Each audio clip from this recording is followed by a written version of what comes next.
नमस्कार दोस्तों, शहर के कुछ कोने में रात के अंधेरे में कुछ ऐसे दरवाजे खुलते हैं जहां आम लोग कभी झांक भी नहीं पाते। अंदर का नजारा यानी चमचमाती लाइट्स, म्यूजिक और महंगे ड्रिंक्स, महंगे कपड़े पहने लोग और वो चेहरे जो बाहर आपको कभी नजर ही नहीं आएंगे।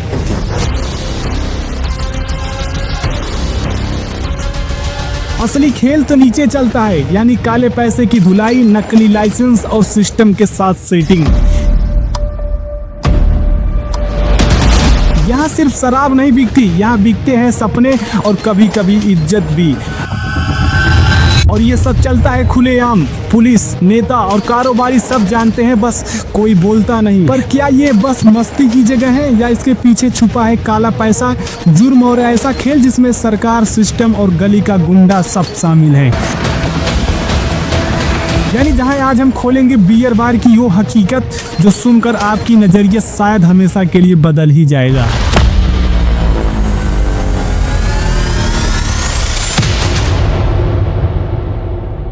बियर बार यानी वही बियर बार जिसका नाम सुनते ही हमारे दिमाग में फिल्मों वाली सीन आ जाती है, यानी रंगीन लाइट्स, डांस करती लड़कियां, म्यूजिक पर झूमते लोग और टेबल पर पड़ी बोतलें। लेकिन असलियत में बियर बार की दुनिया इससे कहीं ज्यादा जटिल है। ये जगह सिर्फ शराब परोसने का ठिकाना नहीं, बल्कि कई बार ये एक पूरी इंडस्ट्री की तरह काम करती है, जहां हर रात लाखों करोड़ों का लेन देन होता है।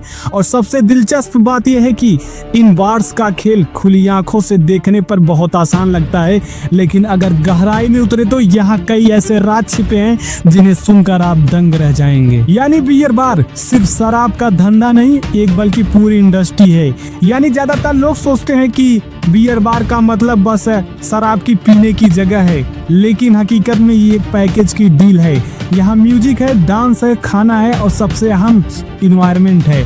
यानी ये माहौल ही है जो कस्टमर को बार बार खींच लाता है।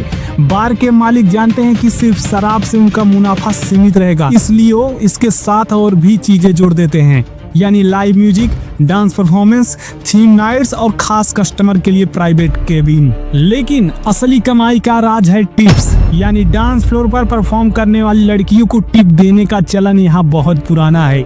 कई बार ये टिप शराब से भी ज्यादा महंगे में होती हैं। सबसे खास बात, ये टिप्स कभी कॉस्ट बिल में नहीं आती, ये सीधा कैश में दी जाती है और यही कैश बिना किसी टैक्स या रसीद के जेब में चला जाता है। और यहीं से शुरू होती है बियर बार का काले धन का खेल। पैसों का सफेद और काला खेल, यानी बियर बार की कमाई दो हिस्सों में बटी होती है।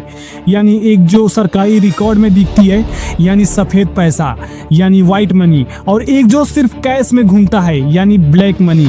सफेद पैसा वो है जो लाइसेंस, टैक्स और बिल में आता है, लेकिन असली खेल काले पैसे का है। शराब, टिप्स और कई बार दूसरी सर्विसेज का पैसा सीधे हाथों हाथ चलता है।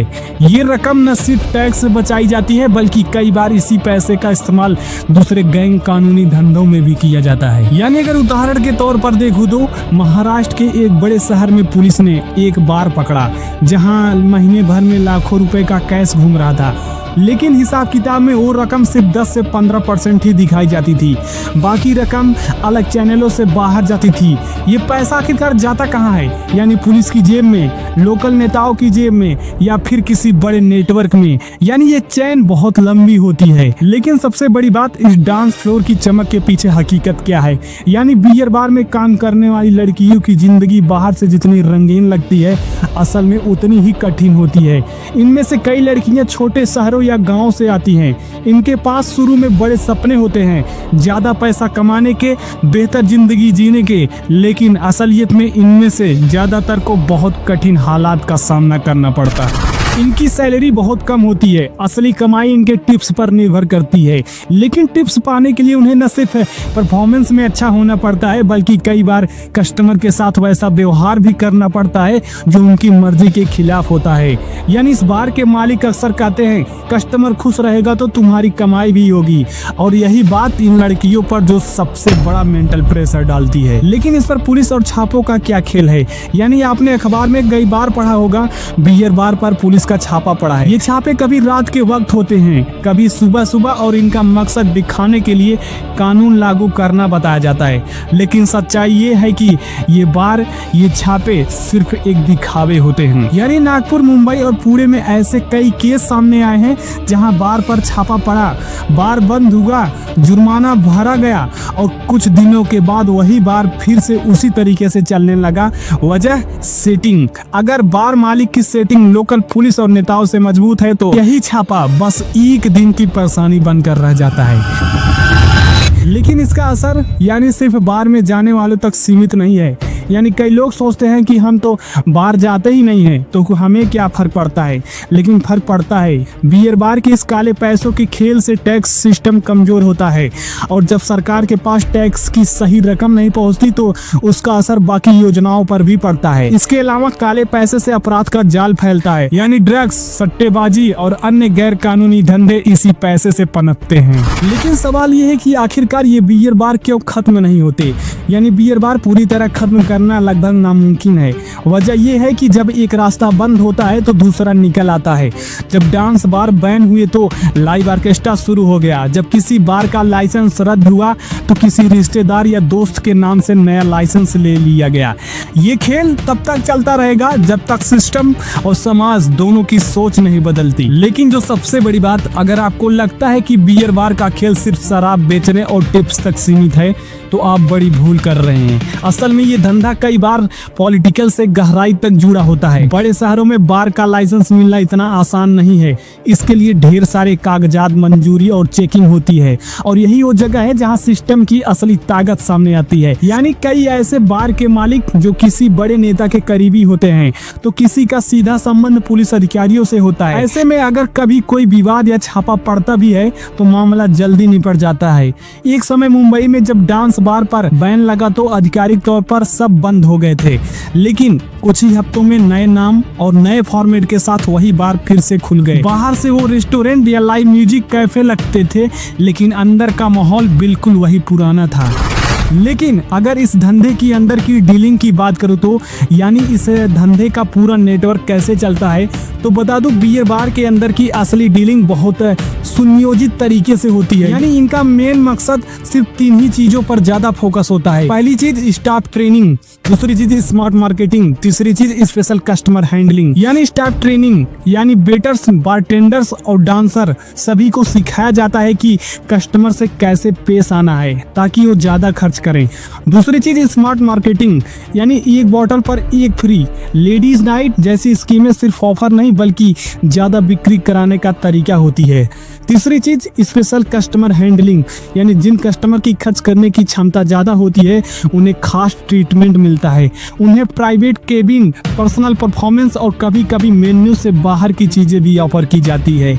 लेकिन जो सबसे दिलचस्प हिस्सा ये है कि इस नेटवर्क में सिर्फ बार का स्टाफ ही नहीं बल्कि सप्लायर्स, सिक्योरिटी गार्ड्स और यहाँ तक कि बाहर खड़े ऑटो टैक्सी ड्राइवर भी शामिल होते हैं। यानी कई बार इन ड्राइवर्स को कमीशन दिया जाता है कि वो कस्टमर को इसी बार में लेकर आएं। लेकिन वहीं दूसरी ओर अगर एक रियल केस पर बात करूं यानी पूरे सिटी की, तो कुछ साल पहले पुणे में एक केस सामने आया। शहर के बीचों बीच एक रेस्टोरेंट था जो बाहर से बिल्कुल फैमिली प्लेस लगता था, लेकिन रात 10 बजे के बाद वहां का माहौल बदल जाता था।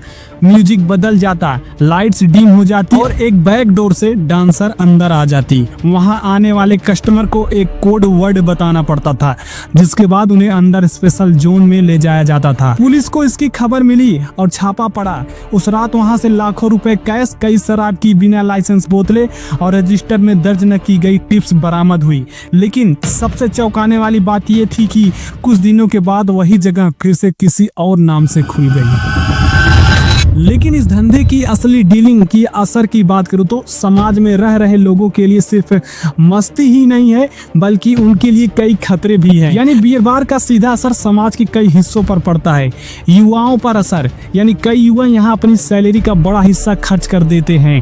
धीरे धीरे ये आदत बन जाती है और बाकी जरूरी चीजों के लिए पैसे नहीं बचते। दूसरी चीज पारिवारिक झगड़े, कई केस में पति का बार में ज्यादा वक्त और पैसा खर्च करना घर में झगड़े और रिश्तों में टूट लूट का कारण बनता है। तीसरी चीज अपराध में बढ़ोतरी, यानी जब काला पैसा इतना ज्यादा घूमता है तो उससे जुड़े लोग अक्सर दूसरे गैर कानूनी कामों में भी उतर जाते हैं, जैसे सट्टा, ड्रग्स या अवैध हथियार का लेन देन करना। लेकिन सवाल ये भी उठता है कि आखिरकार ये बियर बार बंद क्यों नहीं हो जाते। ये सवाल कई बार उठता है, अगर इनमें इतनी गड़बड़ है तो ये बंद क्यों नहीं हो जाते। इसका जवाब सीधा है, डिमांड और सप्लाई। यानी जब तक लोग यहाँ जाने के लिए तैयार हैं और पैसा खर्च करने को तैयार हैं, तब तक ये बार किसी न किसी रूप में चलते रहेंगे। सरकार बैन लगाती है तो बार मालिक फॉर्मेट बदल देते हैं, नाम बदलते हैं, मेन्यू बदलता है, लेकिन असली धंधा वही रहता है। लेकिन इसका नतीजा एक सच्चाई जिसे नजरअंदाज नहीं किया जा सकता। यानी बियर बार की दुनिया बाहर से जितनी रंगीन लगती है, अंदर से उतनी ही जटिल और काली भी है। ये जगह सिर्फ शराब परोसने का ठिकाना नहीं दोस्त, बल्कि एक पूरा नेटवर्क है, पैसा, राजनीति और कभी कभी अपराध का। अगर आप कभी किसी बियर बार में जाएं तो वहाँ की हंसी, म्यूजिक और रोशनी के पीछे छिपी मेहनत, संघर्ष और चालाकियों को याद रखिए, नहीं तो ये बियर बार आपकी जिंदगी को किस मोड़ पे लेके चला जाएगा आप खुद नहीं डिसाइड कर पाओगे। बाकी भाई आप समझदार खुद हो, क्योंकि बियर बार की दुनिया चमकदार जरूर है, लेकिन इसके पीछे एक ऐसा अंधेरा भी है जिसे हर कोई देख नहीं पाता। यहाँ सिर्फ बोतलों की खनक और म्यूजिक की आवाज नहीं है, बल्कि पैसों, रिश्तों और राजों का वो खेल है जो बाहर वालों की नजरों से हमेशा छुपा रहता है। आखिरकार में ये सब तय करना हमारे समाज के हाथ में है कि हम इस दुनिया को सिर्फ मनोरंजन के तौर पर देखें या इसके अंदर छुपी हकीकत को भी पहचानें। सवाल आसान है, लेकिन जवाब उतना आसान नहीं है दोस्त। बाकी भाई आपसे गुजारिश है, इस बियर बार के बारे में अपना ओपिनियन कमेंट में जरूर रख देना। और इसी के साथ आप सबको बहुत बहुत धन्यवाद अब तक वीडियो में बने रहने के लिए, और मिलते हैं फिर से नेक्स्ट वीडियो में। तब तक के लिए आप सबको बाय बाय। और हाँ, चैनल को शेयर, सब्सक्राइब करके बेल आइकन दबाना ना भूलना, जिससे नई वीडियो सबसे पहले आप तक